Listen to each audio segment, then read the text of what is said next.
साधारण 1 महिन्यापूर्वीच्या व्हिडिओमध्ये मी तुम्हाला दाखवलं होतं की घरच्या घरी आपण तूप कसं बनवू शकतो आणि आज तुम्हाला मी दाखवणार आहे की आपण घरच्या घरी बटर कसं बनवू शकतो। तर ही प्रोसिजर जी आहे ती तूप बनवण्याच्या आधीची आहे। तर जे बटर असतं ते आपलं तूप बनवण्याच्या आधीची प्रोसिजर असते। तर आता मी तूप कसं बनवायचं हे तर तुम्हाला दाखवलं आहे, पण बटर कसं बनवायचं हे मी तुम्हाला ह्या व्हिडिओमध्ये दाखवणार आहे। तर सगळ्यात पहिले इथे मी साय जी आहे, जिला मलाई म्हणतो आपण, ती मी पूर्ण फेटून घेतलेली आहे। तो जो पार्ट आहे तो मी इथे स्किप केलेला आहे, शूट नाही केलेला, कारण की मी तो तुम्हाला तूप बनवण्याच्या व्हिडिओमध्ये दाखवला होता। त्यानंतर मी आता इथे जे आपली मलाई आहे तर तिचं आपण पहिले बटर जे आहे म्हणजे लोणी जे आहे ते काढून घेतलेलं आहे, तुम्ही बघू शकताय। त्यानंतर मी इथे एक वाटी घेतलेली आहे, त्याच्यामध्ये बर्फ टाकून घेतलेला आहे आणि त्याच्यामध्ये आणखीन थोडंसं थंड पाणी टाकलेलं आहे, जेणेकरून आपण जे लोणी त्यात टाकतो आहे ते एकदम थंड थिक व्हायला पाहिजे, एकदम बर्फासारखं व्हायला पाहिजे म्हणून। तर बघू शकता इथे आता माझं लोणी जे आहे ते मी बर्फामध्ये ठेवून दिलेलं आहे। त्याच्यानंतर बाकीचं जे लोणी आहे ते तूप बनवण्यासाठी काढून घेतलेलं आहे आणि आता हे जे आहे उरलेलं दूध जे आहे, खाली पाणी आपण ज्याच्यात टाकून धुवून घेतलं होतं लोणी ते सगळं, तर त्या पाण्यापासून आपल्याला पनीर बनवायचं आहे। तर तीच प्रोसिजर जी आहे ती मी आता इथे करते आहे। पुन्हा मी त्या मोठ्या पातेल्यामध्ये जे आहे दूध आहे ते काढून घेतलेलं आहे आणि एका गॅसवरती दूध आणि एका गॅसवरती आपलं तूप बनायला मी ठेवून दिलेलं आहे। म्हणजे आता हे जे दूध आहे याच्यामध्ये आपल्याला फक्त लिंबू टाकायचं आहे। पनीर कसं बनवायचं हा व्हिडिओ देखील मी मागच्या व्हिडिओमध्ये तुम्हाला शेअर केलेला आहे। तर ते दोघं ठेवून दिल्यानंतर मी इथे घेतलेलं आहे एक बटर पेपर। साधारण आपल्याला 2 बटर पेपर घ्यायचे, कारण की मी 2 पद्धतीने तुम्हाला बटर बनवायचं शिकवणार आहे। एक प्लेनवालं बटर आणि एक जे अमूलचं येतं सॉल्टी आणि त्याच्यामध्ये थोडंसं कलर मिक्स असतो ते वालं। तर ते कसं बनवायचं तेही मी तुम्हाला पुढे व्हिडिओमध्ये दाखवणार आहे। तर हे जे प्लेनवालं आहे तर त्याला आपल्याला काहीही ॲड करायचं नाही आहे, बस आपल्याला त्या चिल पाण्यामधून काढायचं आहे आणि छान बटर पेपरमध्ये रॅप करून आपल्याला याला साधारण अर्धा तासापर्यंत तरी फ्रीझरमध्ये ठेवून द्यायचं आहे।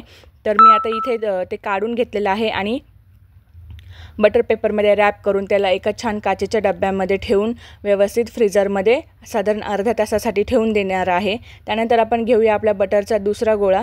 व्हिडिओ मी इथे थोडासा स्पीडअप केलेला आहे, जेणेकरून तुम्हाला बघायलाही बोर होणार नाही आणि ही प्रोसिजर करायला थोडा वेळ जातो, त्याच्यामुळे मी इथे थोडासा व्हिडिओ स्पीडअप केलेला आहे। त्यानंतर या छोट्या लोण्याच्या गोळ्यामध्ये मी टाकलेलं आहे साधारण 1 चमचाभर मीठ आणि थोडंसं चिमूटभर हळद टाकलेली आहे मी याच्यामध्ये, जेणेकरून याला छान कलर यावा। तुम्ही फूड कलरसुद्धा टाकू शकता याच्यामध्ये, पण आपल्याला हे भाजीसाठीच यूज करायचं आहे किंवा तुम्हाला जर आणखीन कशात यूज करायचं असेल, जिथे जिथे बटरचा यूज होते तिथे तुम्ही हे सगळीकडे यूज करू शकता। त्याच्यासाठी मी याच्यामध्ये थोडीशी किंचित अगदी कलर येण्यापुरतीच हळद टाकलेली आहे आणि आता हे आपलं तयार झालेलं आहे सॉल्टीवालं बटर। तर याला मी थोड्या वेळ असं पाण्यामध्ये ठेवून दिलं होतं, कारण की ते थोडं फेटून घेतल्यामुळे मेल्ट झालं होतं। तर पाण्यामध्ये ठेवून घेतल्यानंतर मी याला साधारण 5 मिनटं पाण्यात ठेवलं। त्यानंतर अगेन याला बटर पेपरमध्ये रॅप करून साधारण पुन्हा अर्ध्या तासासाठी याला आपल्याला फ्रीझरमध्ये ठेवून द्यायचं आहे, जेणेकरून हे एकदम छान आणि एकदम थिक असं सेट होऊन जाईल। त्याच्यानंतर इथे बघू शकता आपलं पनीर जे आहे ते बनलेलं आहे, म्हणजे बनलेलं नाही आहे, पनीर बनण्याच्या आधीची जी प्रोसिजर आहे तर ती इथे झालेली आहे, तुम्ही बघू शकताय। आता मी यातनं सगळं पाणी जे आहे ते वेगळं करते आहे दुधापासून। हे जे फाटलेलं दूध आहे त्याचंच आपल्याला पनीर बनवायचं असतं। तर बघू शकताय आपल्याला हे सगळं एका वाटीमध्ये पातेल्यामध्ये अगेन जिथे काढायचं तिथे काढू शकता, कारण की हे पाणी वेस्ट जाणार आहे, आता याचा काहीही उपयोग नाही आहे। तर त्याच्यानंतर मी हे पाणी जे आहे ते सगळं काढून घेतलेलं आहे। मी हे पाणी काढून घेते, तोपर्यंत तुम्ही प्लीज आपल्या चॅनलला पटकन सबस्क्राईब करून घ्या। माझे व्हिडिओ आवडत असतील तर त्यांना लाईकसुद्धा करत जा आणि कमेंटसुद्धा करत जा। तुमचे काही सुझाव असतील तर तेही मला सांगत जा। तुम्ही सगळेजण व्हिडिओ बघता तर आहात, पण अजिबात आपल्या चॅनलला सबस्क्राईब करत नाही आहे, तर असं नका करू। प्लीज आपल्या चॅनलला सबस्क्राईब करा, जेणेकरून माझे जेव्हाही व्हिडिओ येतील तर ते तुम्हाला लगेच कळत जाईल आणि जे ऑल नोटिफिकेशनची जी घंटी असते बाजूला तीसुद्धा ऑलवरती सेट करून ठेवा, जेणेकरून मी जेव्हाही व्हिडिओ टाकेल तेव्हा लगेच तुम्हाला नोटिफिकेशन मिळेल। तर बघू शकता इथे मी सगळं जे पाणी आहे आधीचं ते काढून घेतलेलं आहे। त्याच्यानंतर हा जो पनीरचा गोळा आहे तो धुवून घेतलेला आहे चांगला, जेणेकरून त्याच्यातला दुधाचा जो वास आहे किंवा आपण लिंबू पिळला होता तो जो आंबटपणा आहे तो पूर्णपणे निघून जाईल आणि आपलं पनीर जे आहे ते एकदम स्वच्छ आणि छान होईल। त्यानंतर आपल्याला घ्यायचं आहे एक ओला केलेला रुमाल, ज्याच्यामध्ये आपल्याला हे सगळं पनीर जे आहे ते पूर्ण बॅटर त्याच्यामध्ये काढून घ्यायचं आहे आणि त्याला छान अशी पॅक गाठण मारायची आहे आणि त्यातलं जे पण उरलेलं पाणी आहे ते सगळं आपल्याला गाळून घ्यायचं आहे, जेणेकरून आपलं पनीर जेव्हा आपण बनायला ठेवू त्यात खूप पाणी जे असतं निघायला टाईम लागतो, तर तो टाईम आपला वाचला पाहिजे.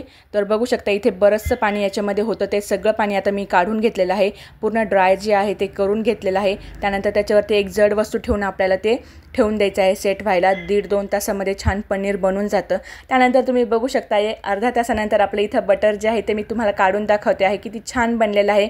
हे जे आहे येलो कलरचं ते आपण ज्याच्यामध्ये हळद मिक्स केलेली होती आणि सॉल्ट टाकलेलं होतं, म्हणजे मीठ टाकलेलं होतं, तर हे आपलं सॉल्टीवालं बटर. आणि दुसरं जे आहे ते म्हणजे आपलं प्लेनवालं बटर. तर बघू शकता किती सोपी पद्धत होती बटर बनवण्याची आणि एका पदार्थापासून आपण किती सारे पदार्थ बनवू शकतो घरच्या घरी, ते सुद्धा. कारण की आजकाल बाजारातल्या सगळ्याच वस्तूंमध्ये मिलावट जी आहे ती होते. तर बघू शकता घरच्या घरी एकदम सोप्या पद्धतीने आपण अशा प्रकारे खूप साऱ्या वस्तू ज्या आहेत त्या बनवू शकतो आहे. तर बघा आजचं बटर कसं वाटलं मला कमेंट करून नक्की कळवा. तर इथे मी तुम्हाला बटर जे आहे ते कट करून दाखवते आहे. किती छान आणि एकदम कडक झालेलं आहे. त्यानंतर मी याला छान असं एअरटाईट कंटेनरमध्ये स्टोअर करून ठेवलेलं आहे. तुम्हाला याला जर बाहेर ठेवायचं असेल, डेली तुम्ही ब्रेडला वगैरे लावून खात असाल बटर, तर तुम्ही याला बाहेरसुद्धा ठेवू शकताय. अदरवाईज तुम्ही याला फ्रीजमध्ये ठेवू शकताय. आणि आता ही प्रोसिजर जी आहे ती इथे कंप्लीट झालेली आहे. त्याच्यानंतर मी तुम्हाला दाखवते की मी बाकीचं अजून काय काय बनवलेलं आहे. तर बघू शकताय आपलं इथं सॉल्टीवालं बटर, त्याच्यानंतर आपलं प्लेनवालं बटर, त्याच्यानंतर आपलं बनलेलं आहे पनीर. किती छान आणि एकदम मस्त झालेलं आहे. बघू शकताय पनीर तुम्ही. खूप कमी जी साय होती ती निघालेली होती माझी यावेळेस. तर त्याच्यापासूनसुद्धा आपलं इतकं जे पनीर आहे ते साधारण 3-4 पराठ्यांपुरतं एकदम सफिशियंट होऊन जातं. त्यानंतर तूप जे आहे आपलं ते रेडी झालेलं आहे. ते सुद्धा सेट करून मी फ्रीजमध्ये ठेवलेलं होतं सेट करायला गाळल्यानंतर. तर बघू शकताय आपल्या इथे पूर्ण एका पदार्थापासून म्हणजे एका साईपासून आपण साधारण 4-1 पदार्थ बनवले. तर आजचा व्हिडिओ तुम्हाला कसा वाटला मला कमेंट करून नक्की सांगा. व्हिडिओ आवडला असेल तर लाईक, शेअर, सबस्क्राईब करायला विसरू नका. भेटूया लवकरच.